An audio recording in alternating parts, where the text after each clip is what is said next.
बसरे का गवर्नर हज्जाज बिन यूसुफ बड़ा जालिम आदमी था। तो हज़रत सईद बिन जुबैर रज़ी अल्लाह ताला अन्हु एक किताबी बुजुर्ग थे, तो आप ना उसके गलत कामों पर उसे टोका करते थे। हमारा ये मसला होता है कि जब हमें कुछ टोकता है तो हमें जिद चढ़ती है, ये नहीं देखते कि मैं पहले देख लो मेरी कहीं कुताई पे तो नहीं टोक रहा। वो जालिम था, आप उसे टोकते थे। तो जब रोक टोक होने लगी तो ये जो बादशाह किस्म के लोग होते हैं, इनकी ख्वाहिश होती है कि हमें पूछने वाला कोई ना हो। रोक टोक बड़ी तो उसने बुला लिया हज़रत सईद बिन जुबैर रज़ी अल्लाह ताला अन्हु को, बुला के कहने लगा मैं आपको कत्ल करूँगा। तो आप फरमाने लगे जिस तरह तू मुझे कत्ल करेगा ना, मेरा रब भी तुझे उसी तरह ही कत्ल करेगा। अल्लाह वाले थोड़ा किसी से डरते हैं, वो उसी तरह तुझे कत्ल करेगा। कहने लगा हज़रत सईद बिन जुबैर रज़ी अल्लाह ताला अन्हु से कि अगर आप मुझसे माफ़ी मांग लेंगे तो मैं आपको छोड़ दूंगा। तो आप फरमाने लगे माफ़ी तो मैं रोज़ मांगता हूँ, पर सिर्फ अपने रब से। तुझसे काहे की माफ़ी मांगूँ, किस बात की तुझसे माफ़ी मांगूँ। कहने लगा फिर आप बाज जल्लाद से कहने लगा इसे कत्ल करो। आपने हंसना शुरू कर दिया। तो वो कहने लगा हंसते क्यों हो। फरमाने लगे तेरी जुर्रत पे हंस रहा हूँ कि खुदा का कमज़ोर बंदा हो के तू किस तरह की जुर्रत के साथ बातें कर रहा है कि मैं तुझे कत्ल करा दूंगा।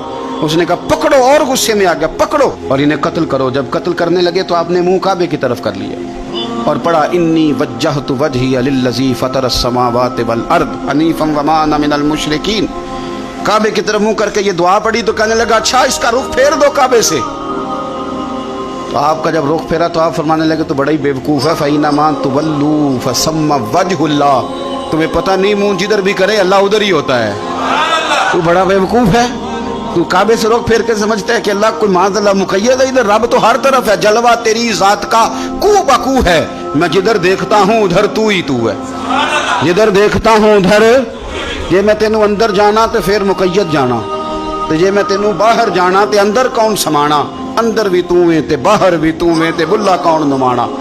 फरमाया कि भाई हर तरफ ही अल्लाह है। अब उसने पता क्या किया, आपको जब कत्ल करवा रहा था ना तो हज़रत सईद बिन जुबैर ने हाथ उठाया कि अल्लाह मेरे बाद इसे किसी और को कत्ल करने का मौका ना देना। मैं इतनी बात किसी और पर इसे मुसल्लत ना करना। हज़रत सईद बिन जुबैर कत्ल हुए, शहीद हुए तो इतना खून बहा, इतना खून बहा कि खून बंद ही नहीं होता, इतना खून। वो कहने लगा वजीरों से, मुशीरों से, तबीबों से कि इतना खून।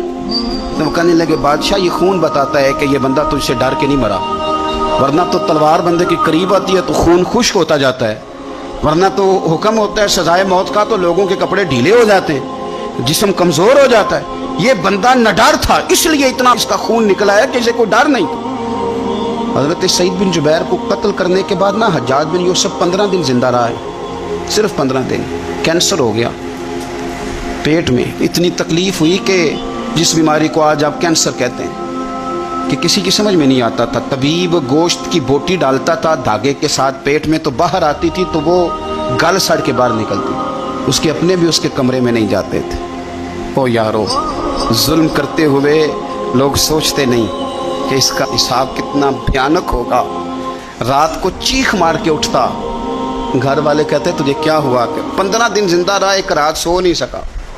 वो कहता था जब भी मैं सोता हूँ तो सईद बिन जुबैर मेरी ख्वाब में आते हैं और मेरी टांग पकड़ के घसीटते हैं तो मेरी आंखें खुल जाती हैं। ये जो बद्दुआएं हैं ये तुम्हारे बिस्तर तक तुम्हारा पीछा करती, ये नींदों में सुराख कर देती। लोग कहते हैं पता नहीं क्या बात है, सोया नहीं जाता। तो मैं कहता हूँ पता कर लो, शायद को बात निकल ही आए।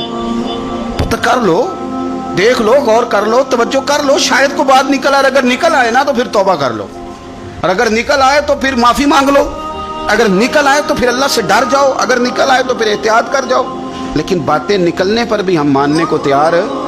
तो ये मत समझे कि जब इंसान किसी का जुल्म करेगा तो वो चैन की नींद सोएगा। जी हो सकता जैसा करोगे फिर वैसा